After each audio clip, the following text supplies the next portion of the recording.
أعوذ بالله من الشيطان الرجيم بسم الله الرحمن الرحيم رب اشرح لي صدري ويسر لي أمري واحلل عقدة من لساني يفقهوا قولي ربنا لا تزغ قلوبنا بعد إذ هديتنا وهب لنا من لدنك رحمة إنك أنت الوهاب اللهم أرنا الحق حقا وارزقنا اتباعه وأرنا الباطل باطلا وارزقنا اجتنابه اللهم نور قلوبنا واشرح صدورنا بنور القرآن والإيمان والإسلام اللهم صل على سيدنا محمد وعلى آل سيدنا محمد. Assalamu alaikum wa rahmatullahi wa barakatuh.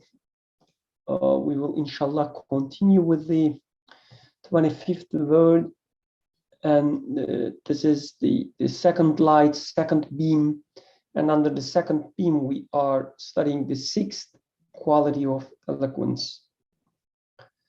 And the 25th word in general is about the miraculous style, exposition, or different aspects of Quran, all these aspects being miraculous, and the most emphasis being on the style, exposition, the narrative, the tools that are used in Quran, how they are miraculous, how they convey all these miraculous meanings within a miraculous style. And this, with this second beam, as far as I see, the most emphasis is on the names of the God, names of the Creator, and have ayahs in Quran in a very beautiful way links what is in our life and what they represent. How they correspond to different names of God, names of the Creator. So inshallah, we will continue with another example, which is from Ayat al-Kursi, the 255th ayah of Surah Baqarah. Inshallah, let's start. It sometimes happens that a verse spreads out the dominical decrees over a great multiplicity of things, then it unifies them with a tie of unity resembling an aspect of unity. Okay, it sometimes happens that a verse spreads out dominical decrees over a great multiplicity of things. So a verse, an ayah, when talking about the dominical decree, it talks about this dominical decree, or let's say the Creator having control or dominions over everything.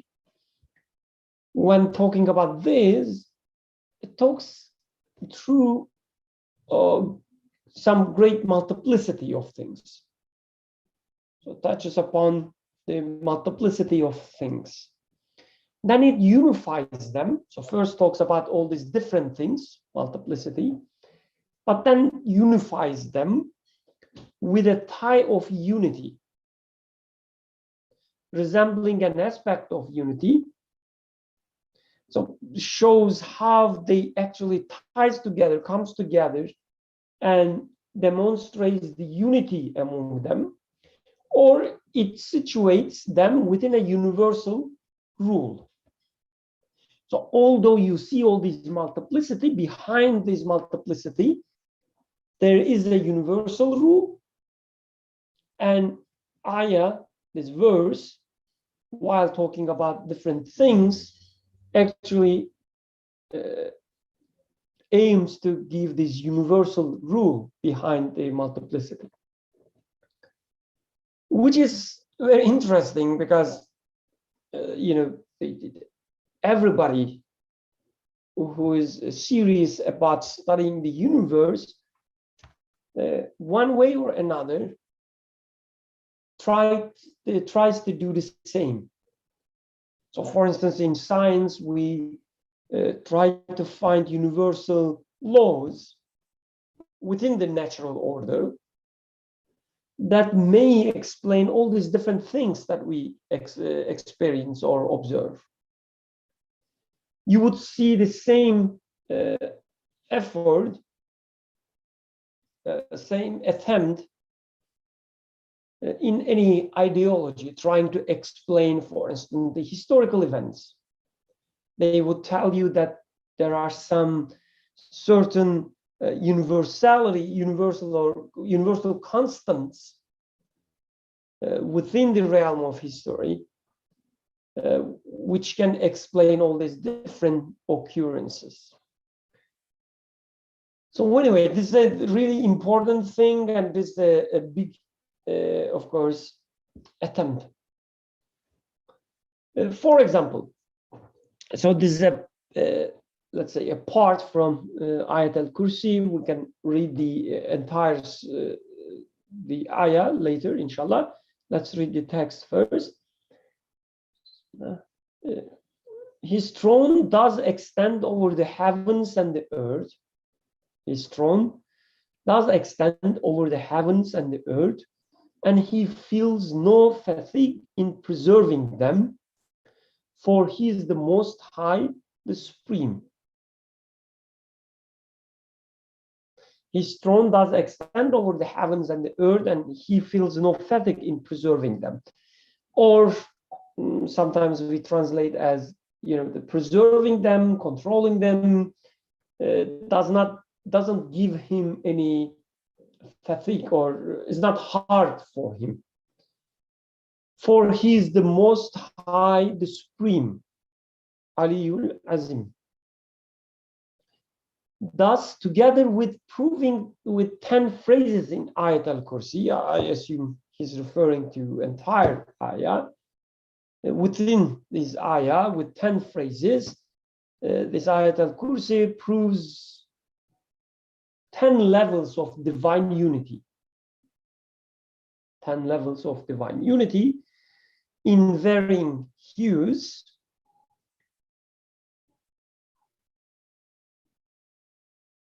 With the phrase, so while it proves the unity at different levels, with the phrase, who is there that can intercede in his presence except as he permits. It rejects utterly and vehemently the associating of partners with God and interference of others, and casts them away.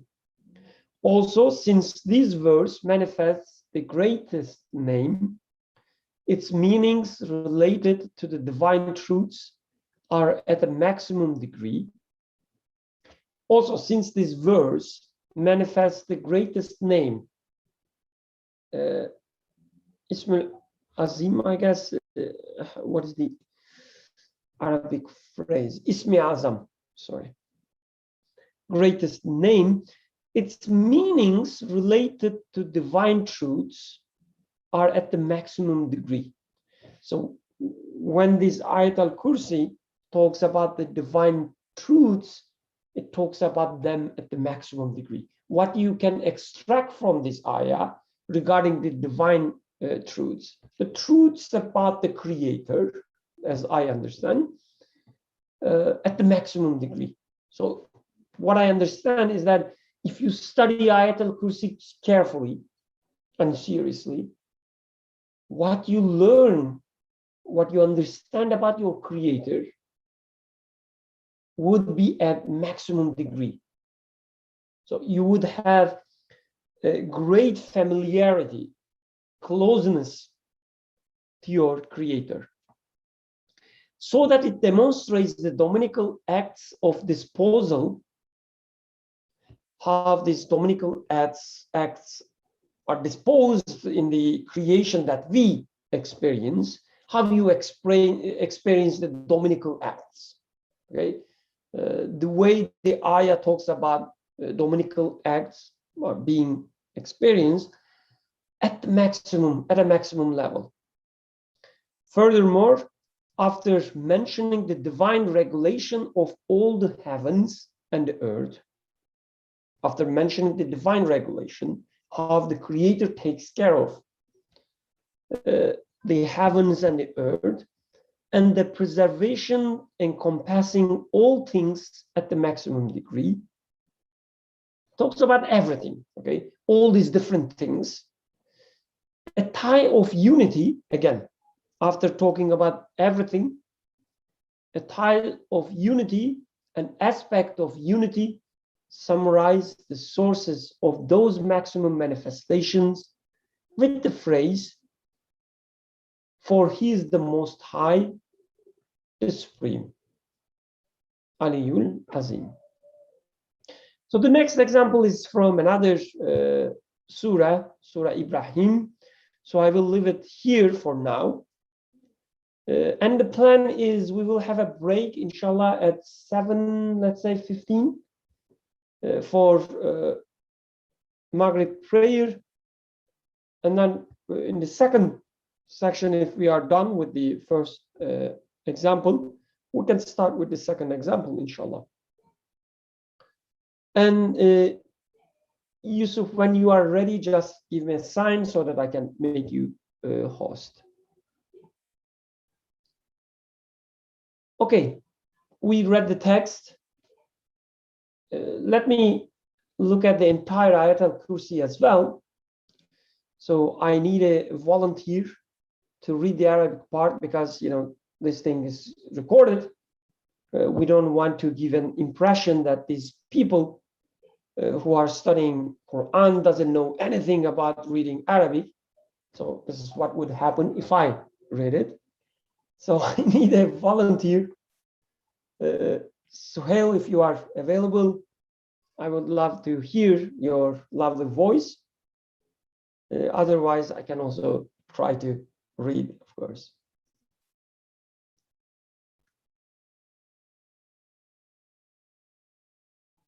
Okay, no volunteer. Okay, Atik, how? Oh, yeah, that's great. Alhamdulillah. Alrighty. أعوذ بالله من الشيطان الرجيم. الله لا إله إلا هو الحي القيوم لا تأخذه سنة ولا نوم له ما في السماوات وما في الأرض من ذا الذي يشفع عنده إلا بإذنه يعلم ما بين أيديهم وما خلفهم ولا يحيطون بشيء من علمه إلا بما شاء وسع كرسيه السماوات والأرض ولا يؤوده حفظهما وهو العلي العظيم. Jazakallah khair. And the part that we will study, inshallah, in detail is the last part.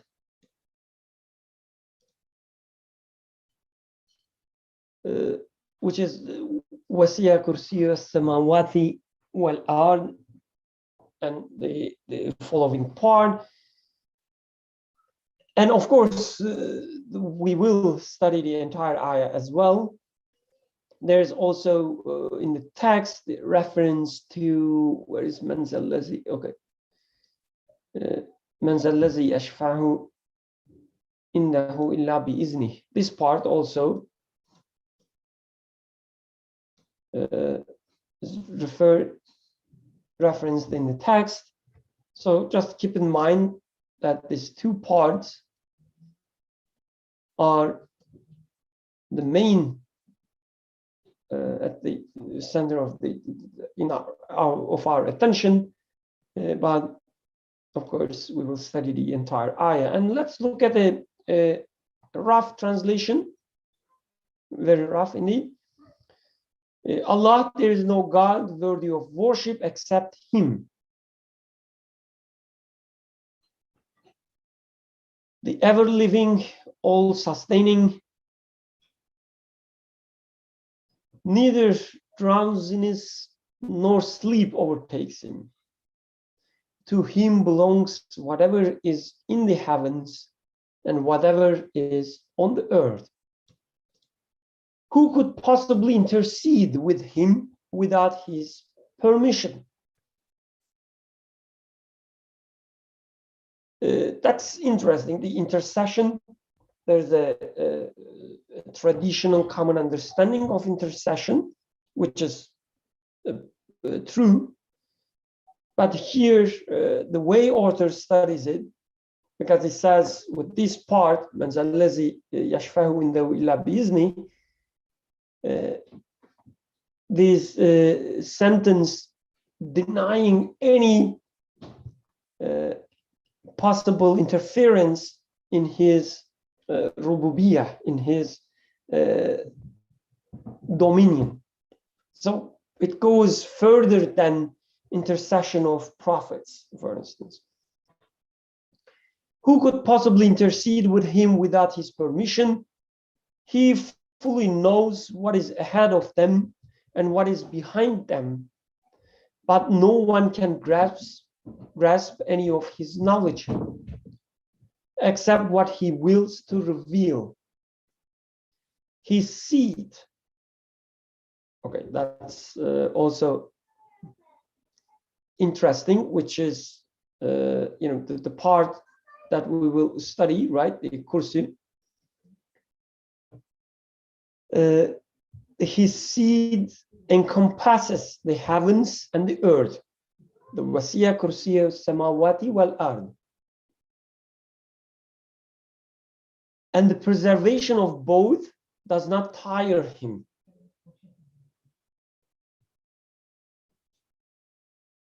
For he is the most high, the greatest. This is a very cryptic ayah. But again, when you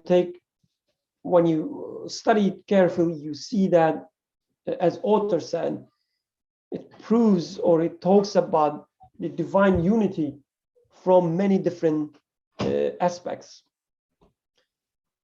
Okay, let's start, inshallah. So I'm willing to hear your comments, the opening comments, the initial comments about the text or the ayah in general. So you really need to help me.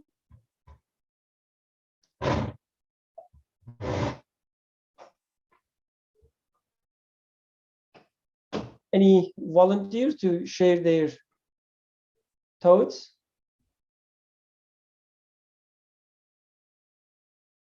Okay, that's a great gathering with one person speaking, alhamdulillah. So, okay, let me then put people on the spot. Aisha, oh, please go ahead. Jazakallah khair. Assalamu alaikum. I don't know if this will be very helpful. Can you go back to the Risale for a moment?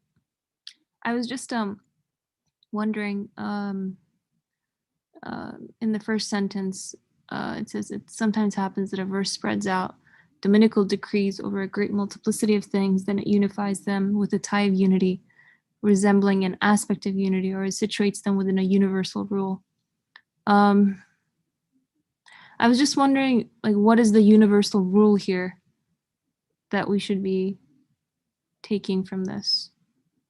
What is Nursi seeing in these verses that I'm not seeing necessarily?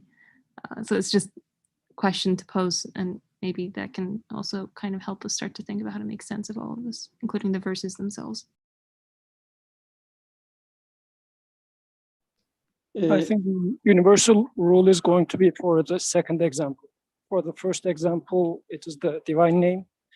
And he's going to give a second example within the same paragraph. It is going to be tied with a universal rule, I believe.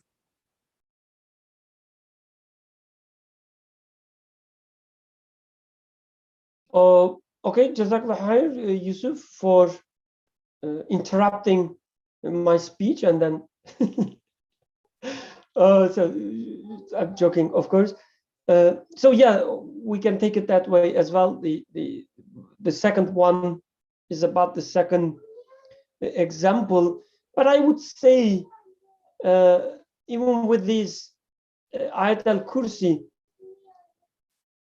we see that the universality of actions, let's say universal constant or universal source behind every action, every ruling is also referred. So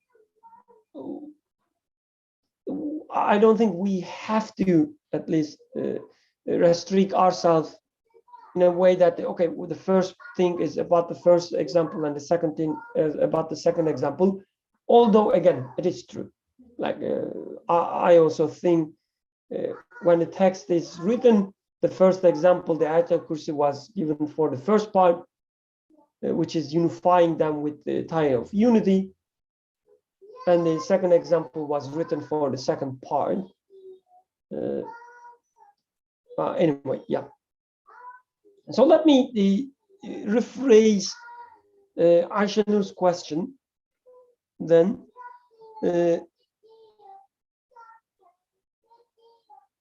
So what do you understand from universal rules? So when I say universal rule, what comes to your mind? And how it is related with things being unified through divine names or divine dominicality. So you just hear the phrase universal rule or unification. They're related to each other, right? A lot. So what do you think about? What do you think of? Atik, please go ahead. If I'm being specific, because we're on the topic of Ayatul Kursi, it seems to me the universal rule of that verse is there is no God worthy of worship except him. And I think, I can see that in everything, that everything has a limitation, that, nothing that I see or can think of other than God really deserves to be worshipped. So that's what came to my mind.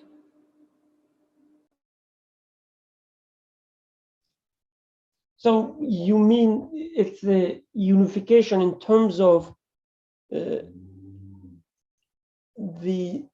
ilah, what we worship to. So we worship to only one God. In this respect, things are being unified. That's what I understand from your explanation. But if I'm mistaken, please go ahead. Yeah, I think that's about correct. Okay, Jazakallah khair. And Mohammed, please go ahead. Assalamu alaikum. What I understood is that in both from the verse and also the kind of the explanation of Nursi, is that the universal rule is the like the universe needs to be created. The universe cannot be the maker of itself. That's a universal claim or universal message. But for me, I am with particulars always. I am part of this universe, and I always face or encounter the parts of this universe. And I think the message or the speech is coming to me in a way that in my particular experience helps me to see that this particular experience also is being created. It is subject to the same rule, same let's say the same when I say the universe cannot be the maker of itself, the same rule is applied to a tree cannot be the maker of its seed, or I cannot be the maker of my anything. So this universal rule is applicable to everything. Because I think for a human being, or for me, it is easier to kind of say that, yes, the universe cannot be the maker of itself. It has to be made by something other than the universe, something not of the nature of the universe. But then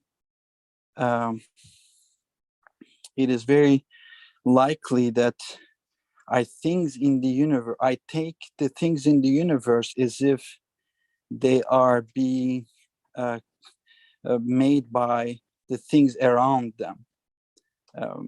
Like, a tree is being made by the help of the sunlight, by this help of this way of observing, experiencing my my particular this way of looking at the things in my particular experience is very likely. Therefore, the Quran is kind of reaching to tell me that the universal rule is applicable to everywhere. Nothing can be the maker. Thank you. Thank you. Thank you. This is a very important aspect. And this is, I think, much emphasized in the Ayat al-Kursi as well. So going back to this unification part, we already proved that we don't have to follow Yusuf's categorization. The first one is for first example, the second one is the second example. So we already proved that we are the rebels. Okay, going back to the text again, and acknowledging that this Ayat al-Kursi is mostly about the things being united through the unification of Rububiyyah, or divine dominicality. So when you read this verse, the ayah, the ayah, so what kind of unification you see? I have the rough translation in front of me now. So what do you see there in terms of unification? And also the Nursi, the text is talking about multiplicity. So what multiplicity you see in this ayah, and what unification is there?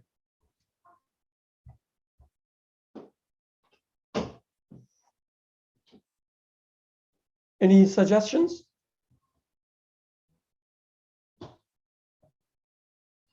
Okay, let me try. So ayah is obviously talking about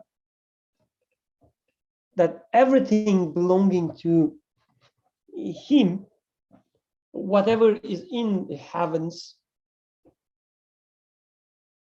and whatever is on the earth, right? Whatever is in the heavens and whatever is in the earth, لَهُمَا فِي السَّمَاوَاتِ وَمَا فِي الْأَرْضِ.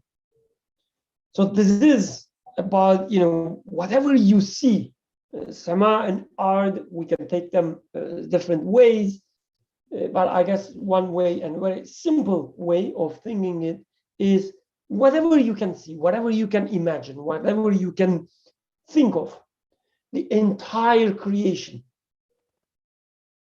belongs to him. Meaning every individual things, individual instances that you see, observe,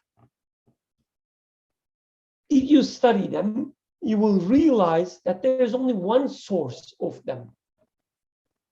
So this is what I understand from lahu, to him, or for him. he has or belongs to him, however you want to translate. It means everything you see, if you study how they exist, how they come to existence, as Muhammad was saying, you will realize they are being created, and there is only a single source, one single creator, the absolute creator behind everything. So in this way, things are being united. And because this applies to everything, which is also somehow emphasized in the part that we read, وَسِعَ كُرْسِيَ السَّمَاوَاتِ وَالْأَرْضِ. His kursi, his seat, however you want to understand, encompasses or spans the entire creation again. So his dominicality, if you take the kursi as a representation of the dominicality, just like the throne of a king, for instance. So his dominicality, his effect on creation, his creatorship spans everything. This unification, I guess, the author, the Nursi, is talking about. Yusuf, please go ahead. So another aspect which might be is in here, as the author says, there are 10 different phrases, and all of them are talking about Tawheed. But as in the text, as he says, all of them are benefiting from the idea of that is being summarized in the last phrase, وَهُوَ الْعَلِيُّ الْعَظِيمُ. So can you scroll down for the translation? The Most High, the greatest. So as if, for example, وَلَا يَؤُودُهُ حِفْظُهُمَا is also benefiting, or if you would like to express all the previous 9 points in a single summary, why is this the case? Sort of a point, because وَهُوَ الْعَلِيُّ الْعَظِيمُ, because he is the Most High, he is the greatest. Like he is so, in a sense, undefinable from my end. This is why, because وَلَا يَؤُودُهُ حِفْظُهُمَا, the things, for example, I'm taking this as an example. If you protect things, then you get tired. But protecting things or preserving things doesn't tire him, is again another aspect that you would observe by looking at the creation. You will say that things being preserved as they are, for example, my life being preserved, or I don't know, sun being preserved, identities of things being preserved, whatever I am observing to be preserved, is this making the creator tired? I can't think of such a thing. I can imagine that, wow, controlling so many things, like it's a big job. Even if I see a company which is doing well, although it has 20, 30 different units, and the CEO, I would say, well, you might be getting too much. It's too much job, man. You're getting tired. So this verse is saying that no, although his throne encompasses the heavens and the earth, so many, if you like, units are under his command and under his control, keeping them function properly within each other without breaking up does not tire him. How? Question would, these are all, of course, statements of Tawheed, but again, if you ask how, وَهُوَ الْعَلِيُّ الْعَظِيمُ. So this is concluding, but also providing a summary. All these are happening, all these different manifestations of Tawheed I observe, and the basic or the most fundamental reason for all these happening is because he is the Most High, the greatest, beyond anything that I have come across to. Like he is, and of course, not a good comparison, but he is better than any CEO, any capable CEO or ruler or commander I came across so far. He is beyond all of them. وَهُوَ الْعَلِيُّ الْعَظِيمُ, the Most High, the greatest. So in this regard, the last verse is in a sense unifying all previous aspects of Tawheed and saying that all of them are individually showing Tawheed, but all of them boils down to saying that وَهُوَ الْعَلِيُّ الْعَظِيمُ.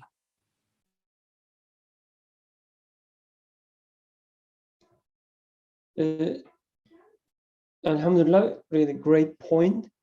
So all these, after all these explanations within this ayah about the unity, about the divine dominicality, all these different aspects of divine dominicality and unity also being united with the phrase وَهُوَ الْعَلِيُّ الْعَظِيمُ.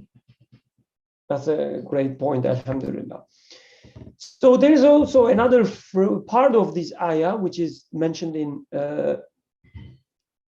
text, which is مَنْ ذَا الَّذِي يَشْفَعُ إِنَّهُ إِلَّا بِإِذْنِهِ. Whomever would have intercession, or who would intercede. Okay, so here is the translation. Who would intercede with him? So I'm not sure with him is the only possible translation. Without his permission, I guess if we take intercession in the sense that the prophets or selected ones would intercede, that would be a great translation. Another possibility would be, I guess, who would have, or what, maybe, although it's men, which is used for the people, right?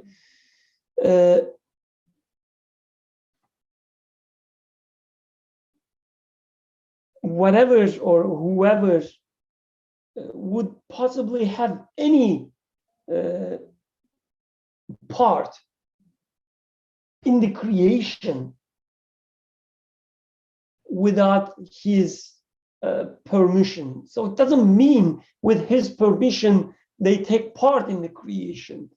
But what I understand from this is that from our perspective, things are somehow managed or sustained through some intermediary things. We initially, at least, we observe it that way. I see that, for instance, my thirst is quenched through water. I'm hungry, and it is my desire is fulfilled through food. So as if all these things have this intercession. But this part is saying that, but if you take it from the aspect of creatorship, then you will realize that what you observe is only through his permission, and in reality, they don't have any part in the creation. As author says, with this part, it rejects utterly and vehemently the associating of partners with God. Because we do associate partners with God, at least initially. We say, oh yeah, my hunger is addressed by food. This is a kind of associating partner. But then it says, who is there that can intercede in his presence? Yes, in his presence is, I think, a better translation in that sense, except as he permits. So what you see, the relationship between your hunger and the food, is only through his creation, his permission. But in reality, there is nothing interceding when you take it from a creatorship perspective. So this is all I will say for today. So we will have a break now. And Yusuf, I guess it will be more practical if I end the, what is it called? I don't know if I will. Stream. I don't know if I will be able to merge the two recordings later on. So we don't have to merge, like we could have part 1 and part 2. I guess that would be more practical. Okay. Otherwise, things would probably go astray. So anyway, let's stop the first part here, have a break for Maghrib, and then inshallah, we will continue with Brother Yusuf's beautiful moderation. In 10 minutes. Or how many? When are we coming back? 7:30? It's your